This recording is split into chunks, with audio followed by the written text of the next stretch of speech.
ঘড়িতে বাজে ভোর 5:30।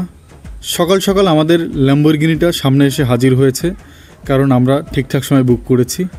কি কোথায় যাচ্ছি দাঁড়াও, উঠে সব বলছি।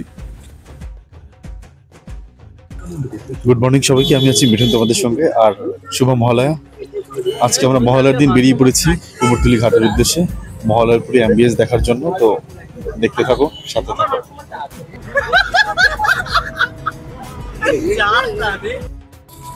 হাসির তো কারণ কি তোদের? তুমি 5 মিনিট পর থাকো, তুমি হাসির কারণ হলো গিয়ে সৌম্যদ্বীপ। আর সৌম্যদ্বীপের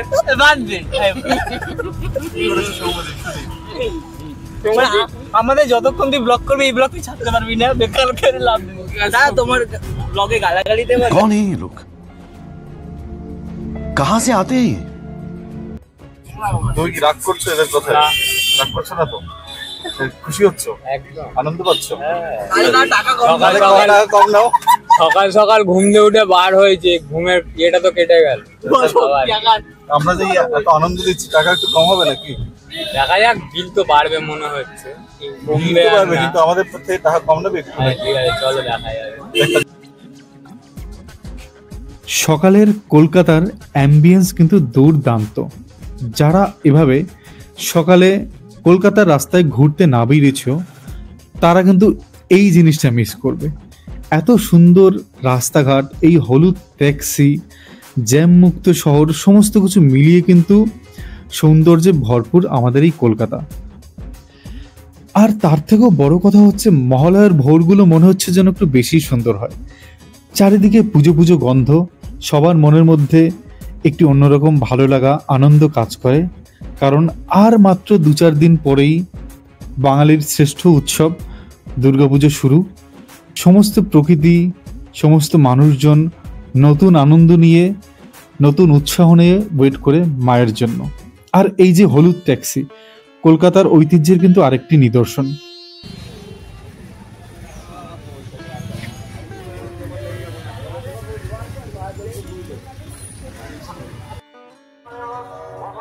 গাড়ি থেকে পা রাখতেই মনে হলো যেন জনসমুদ্রের মাঝে এসে পড়লাম। এত সকালে গঙ্গার পাড়ে এত মানুষজন আমি আগে কখনো দেখিনি। আর এই হলো গঙ্গার পাড়ে মহালয়ার দিন তর্পণের দৃশ্য।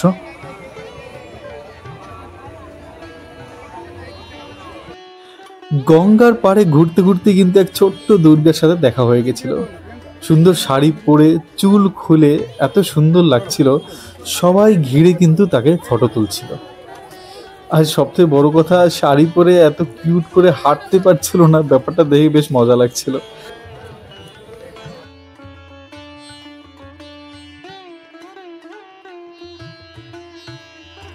যত সামনে এগোচ্ছিলাম ততই মনে হচ্ছিল যেন ভিড় আরো বাড়ছে। আরেকটি জিনিস মনে পড়ছিল, মনে হচ্ছিল যেন কোনো বড় পুজো প্যান্ডেলের সামনে দাঁড়িয়ে আছি। কলকাতা অ্যাকচুয়ালি যেটি হয় আর কি, বড় বড় পুজো প্যান্ডেলের সামনে এভাবে ভিড় ঠেলে লাইনে দাঁড়িয়ে পুজো দেখতে হয়। এখানে বিভিন্ন ধরনের মানুষজন এসেছিল। কেউ এসেছে ফটোগ্রাফি করতে, কেউ এসেছে ফটো তুলতে, কেউ আবার এসছে পূর্বপুরুষের উদ্দেশ্যে তর্পণ দানের জন্য, আবার কেউ এসছে আমাদের মতো বেকার লোকজন ঘুরে দেখার জন্য চারিপাশটা।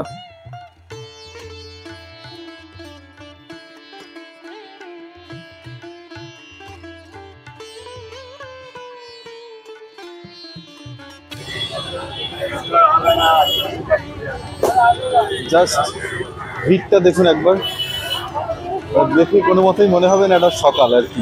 ঠিক আছে, এটা মনে হবে এখন ঘড়িতে বাজে 8টা, আর 8টায় এত ভিড় সকালে। মহালয়ার দিন এই হয়,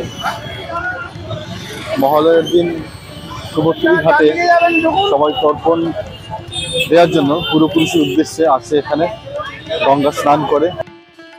সামনে এগোতেই চোখে পড়ল কলকাতাবাসীর জাতীয় ব্রেকফাস্ট, লুচি তরকারির।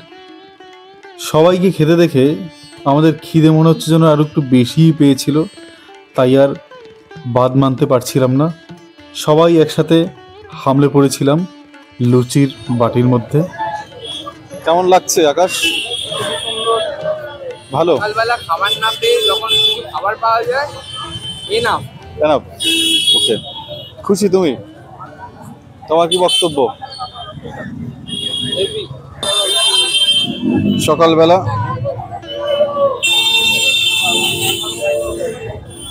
নুন কম। সামনে এগোতেই দেখতে পেলাম ঠাকুর কিন্তু গাড়ি করে প্যান্ডেলের উদ্দেশ্যে রওনা দিয়ে দিয়েছে। এবারের মতো মায়ের প্রথম মুখ দর্শন করা।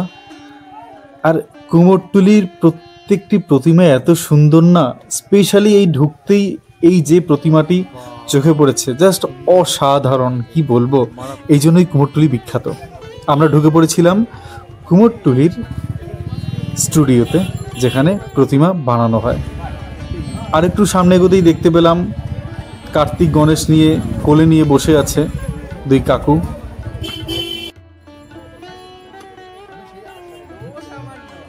একটি দোকানের ভেতরে দেখতে পেলাম মায়ের মুখের শোপিজের কিছু কালেকশন। এত সুন্দর, এত মিষ্টি লাগছিল প্রত্যেকটা, কি বলবো। এগুলো অ্যাকচুয়ালি আমরা ঠাকুর ঘরে কিংবা কাউকে গিফট করার জন্য এগুলো ব্যবহার করে থাকি।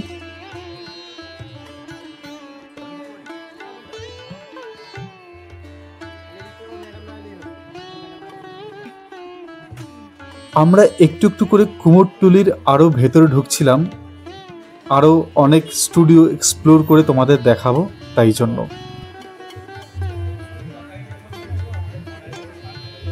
এখানে দেখতে পাচ্ছিলাম একজন শিল্পী রং তুলি দিয়ে মায়ের মুখকে আরও সুন্দর করে তুলছে তার হাতের জাদুতে।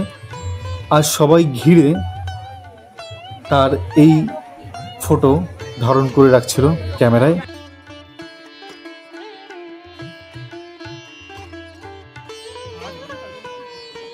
আর মাত্র কটা দিন বাদেই পুজো শুরু। আর এই লাস্ট মুহূর্তের প্রস্তুতি চলছিল কিন্তু পুরো কুমোরটুলি পাড়া জুড়ে।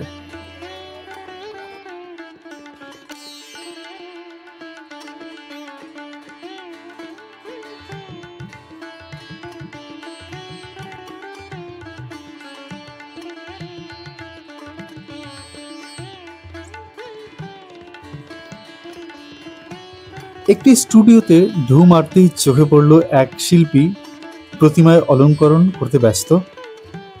আর প্রতিমাগুলো এত ছোট, সুন্দর, কিউট কিউট, কি বলবো। তোমরা জাস্ট একবার দেখো।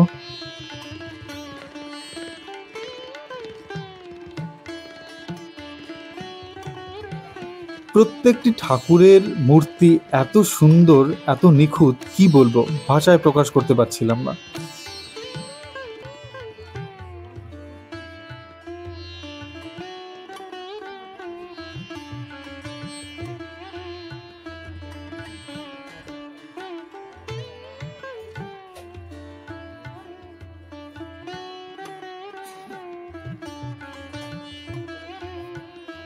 আর একটি ভিন্ন স্বাদের ঠাকুর দেখাচ্ছি।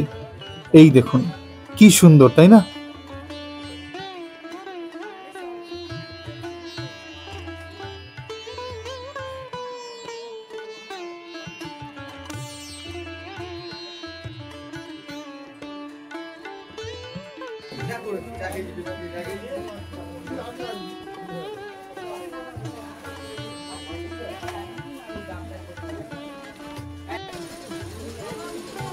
স্টুডিও থেকে বেরোচ্ছি আর কি।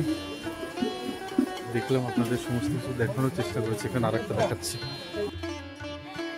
এখানেও কিন্তু শিল্পী তার নিপুণ হাতের ছোঁয়ায় প্রতিমাকে জীবন্ত করে তুলতে ব্যস্ত। লাস্ট মুহূর্তের প্রস্তুতি চলছে। কি সুন্দর মায়ের মুখগুলো।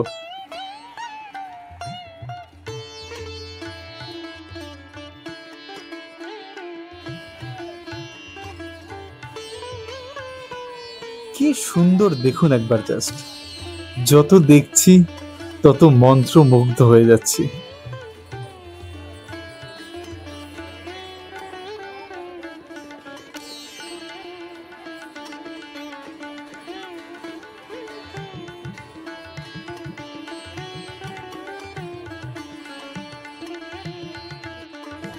রাস্তায় যেতে যেতে আবার চোখে পড়ল কোনো এক বাড়ির নিজস্ব পুজোতে ঠাকুর যাচ্ছে গাড়িতে করে। কি দেখবি বল? পাখি। পাখি সব কিন্তু প্রমাণ রয়ে গেল, ঠিক আছে? এই না না পাখি নয়, মেয়েদের প্রমাণ রয়ে গেল সব। ও ছেড়ো না, এই ব্লগটা যেন ছাড়া এইটা আবার মনে হচ্ছে আমরা নিজেকে হোল নাইট করার পরে বাড়ি ফিরছি। হ্যাঁ, তেমনি বিধ্বস্ত লাগছে। আমাদের মাঝে দুকলি গান গিয়ে শোনাবেন আমাদের বিখ্যাত শিল্পী আকাশ।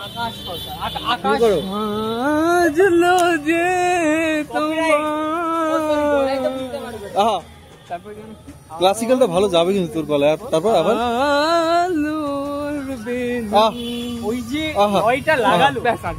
ওই যে লাগালো আ করে, পুরো হৃদয়ে লাগলো এসে। সবার কাছে আগে থেকেই ক্ষমা চাইছি, কারণ ওর গানের গলাটা না এরকমই মিষ্টি। সবাইকে চলো, আমাদের এই ছোট্ট ব্লগটি এই অবধিই থাকলো, কারণ প্রচণ্ড টায়ার্ড। বাড়ি গিয়ে একদম কাদার মতো ঘুমোতে হবে, কারণ ভোর 5টায় উঠেছি। আর ভিডিওটি ভালো লাগলে অবশ্যই লাইক সাবস্ক্রাইব করে পাশে থাকো, কারণ পুজোর নতুন নতুন ব্লগ নিয়ে আরও আসতে চলেছি, একদম মিস করবে না। টাটা।